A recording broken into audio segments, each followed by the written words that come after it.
Hello guys, so ngayong araw ay tayo ay maligo sa dagat sabay pamamana. So napakaganda ng araw ngayon guys, dahil ang dagat ay kalma, walang mga alon. So dito sa taas guys, overlooking guys, makikita mo yung view. So napakaganda, kita mo yung dagat sa baba. So dito tayo sa hagdanan. So 200 plus step ito guys, papuntang baba. So medyo matarik. So hawak ka lang dyan sa guide rail dyan sa gilid. So dito na tayo, malapit na tayo sa gilid ng dagat guys. Makikita natin yung mga beach resort ng mga foreigner guys. So private beach resort nila yan. So maganda guys ang view. Meron din nagpaparinta dyan, yung ibang beach resort dyan. Tapos makikita mo rito guys, sa gilid ng bangin merong rest house. Ayan yung hagdanan, napakatirik niyan guys. Nandito na tayo sa gilid ng dagat guys. Ayun oh, ganda ng view, may mga beach dyan. Mga foreigner may ari dyan. Ayun oh, may mga niyog pa dyan oh. Pwede kang humingi dyan ng niyog. So ang buhangin guys, maganda guys, kulay puti guys. So parang nasa Boracay na tayo guys. So umaga to guys, hindi pa sumikat yung araw oh. Hindi pa mainit. So ang ganda ng dagat guys oh. Wala man lang kaalon-alon. Malinis pa guys. So mayroong bangka guys oh. Pwede kang mamangka. May katre dyan oh. Pwede kang humiga dyan kung gusto mong humiga. So ang ganda ng ano guys, view. So ayan na guys, nagtampisaw na yung mga junakis ko guys. Tapos yung asawa ko guys, ayun no. Enjoy na enjoy silang maligo sa ano guys, dagat. So ako naman guys, ayun no, mamamana tayo niyan. Titingnan natin guys kung makahuli tayo dyan ng isda. So kasama namin yung aso guys oh. Ayun no. Yung aso ayaw maligo. Tapos yung kapatid ng asawa ko kasama rin namin maligo dyan sa dagat. So enjoy na enjoy yung mga junakis ko. Ang ganda talaga ng dagat guys oh. Ang linaw talaga oh. Sarap maligo. Pag meron kayong day off guys, so day off muna kayo para mag-enjoy kayo sa dagat, iwas stress guys. So pagpasensya nyo na yung voice over ko dyan guys, first time ko mag voice over ngayon, medyo mahaba-haba to. So panoorin nyo na lang guys yung mga junakis ko naliligo, pati ako guys. Yan o, piniprepare ko na yung aking pana at pupunta na ako sa laot. Baka makahuli tayo ng isda dyan. So nakapas forward to guys, mahaba kasi to, isang oras tong video record na to. So pinas forward ko na lang para maikli. So yung mga nagtatrabaho dyan, para maiwasan nyo yung stress, ay ligo muna sa dagat. So ligo din sa dagat pag may time, huwag puro trabaho. So yung aso guys, walang pakialam guys oh. Bahala kayo dyan maligo. Dito lang ako sa gilid ng dagat. So nagpapahangin yung aso guys. Tapos enjoy na enjoy sila guys oh, sa dagat oh. So yung mga anak nyo guys, pwede nyo ring igala sa dagat para ma-enjoy din. Ligo din sa dagat pag may time, huwag puro trabaho. So bigyan din ng oras yung pamilya guys pag may time. So medyo mahaba-haba yan guys, panoorin nyo na lang guys yung ano, mga junakis ko naligo.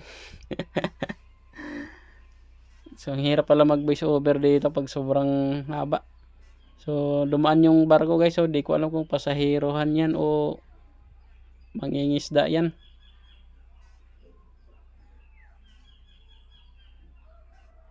So guys, so enjoy na enjoy yung bunso kong anak na lalaki guys oh. Naglalaro sa ano, dagat oh. Ano kayong pinag-uusapan ng mga yan, oh. So dyan guys, nandun na ako sa laot guys, namamana na ako ng isda dyan.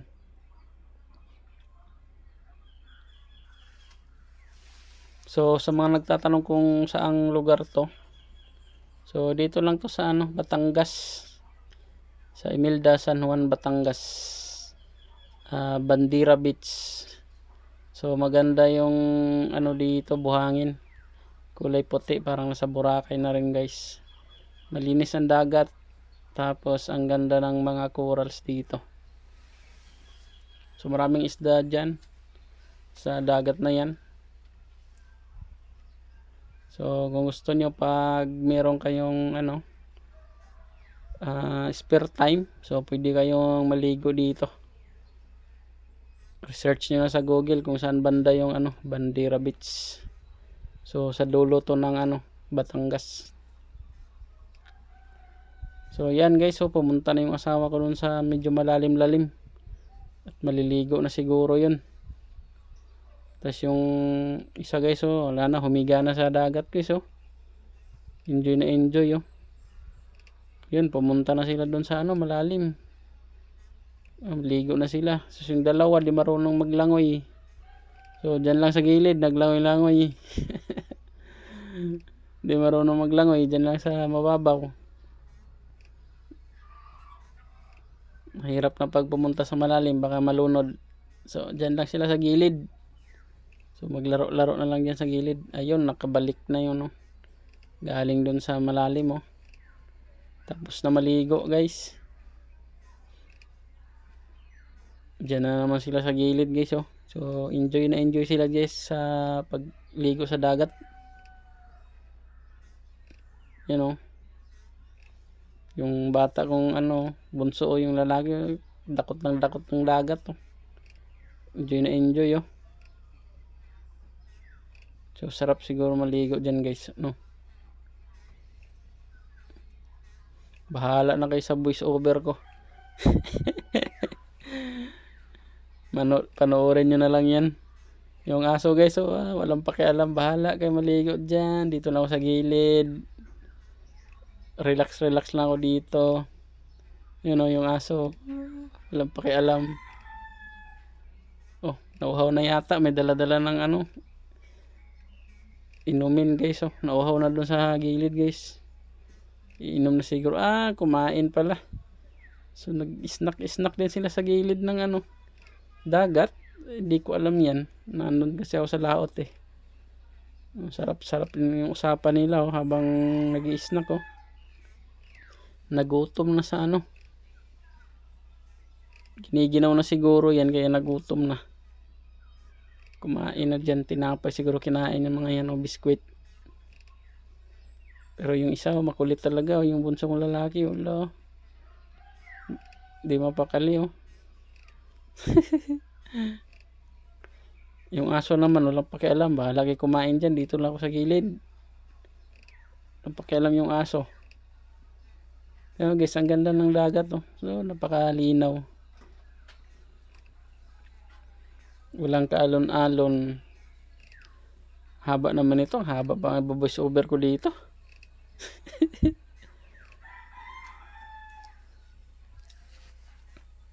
Dalang kaya ahon ng mga to. Enjoy na enjoy pa sila dyan, nung nakaupo sa gilid ng dagat. Ahon na rin siguro yan maya maya. Uy, nandun pala ako sa laot, to. Ayun, oh. Bandang kaliwa sa upper right, ayun, oh. Palangoy-langoy dun, oh. Wala na ulit. Siguro may nahuli na ako dun. Yung isa bumalik dun sa malalim, oh. Maligo, dive yung isa. Wala, kisi-kisi sa gilid ng dagat, oh. Papractice yata maglangoy. Yung anak ko rin panganay na babae, oh. Padapa-dapa, oh. Practice siguro yan, maglangoy. Ayun, napagod na. Umalis na yung asawa ko, bit-bit na yung anak ko. Ayun, nakahiga na yung isa, oh. Pagod na. Gusto niya yata matulog dyan sa dagat. Nakahiga na.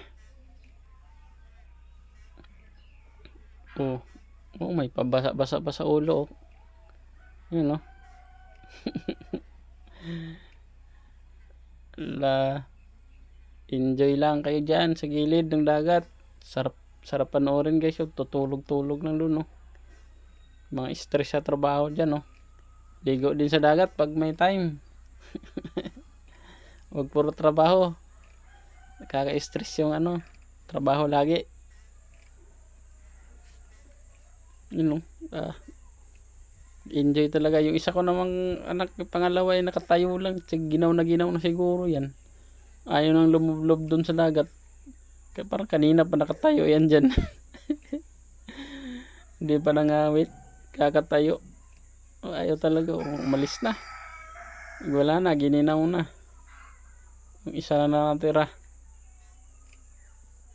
Bumalik pa yung isa.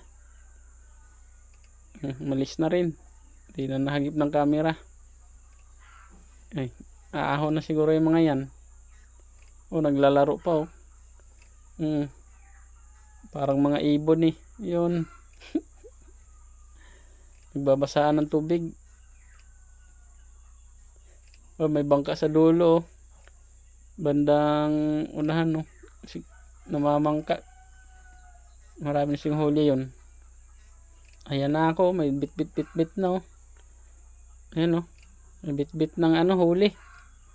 Yung aso nandyan pa rin. Walang pake. Ano kaya nahuli ko dyan, no. Oh. Kahuli pala si Ayan, no. Yun. Lobster pala nahuli ko dyan.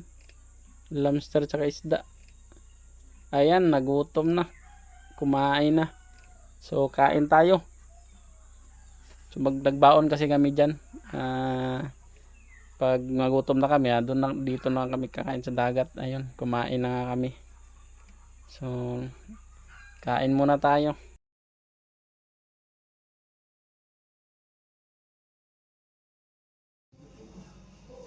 So ayan, nasa bahay na ako. Niluto ko na yung aking lobster na nahuli guys. So dalawang lobster yan guys. So malaki. Yan, kumulo na. Sinigang yan guys. Sinigang na lobster. Ayan, naluan ko ng dahon ng kamote. So yun lang guys. Maraming salamat sa panonood. Subscribe na rin ng aking channel guys para updated kayo sa susunod kong video.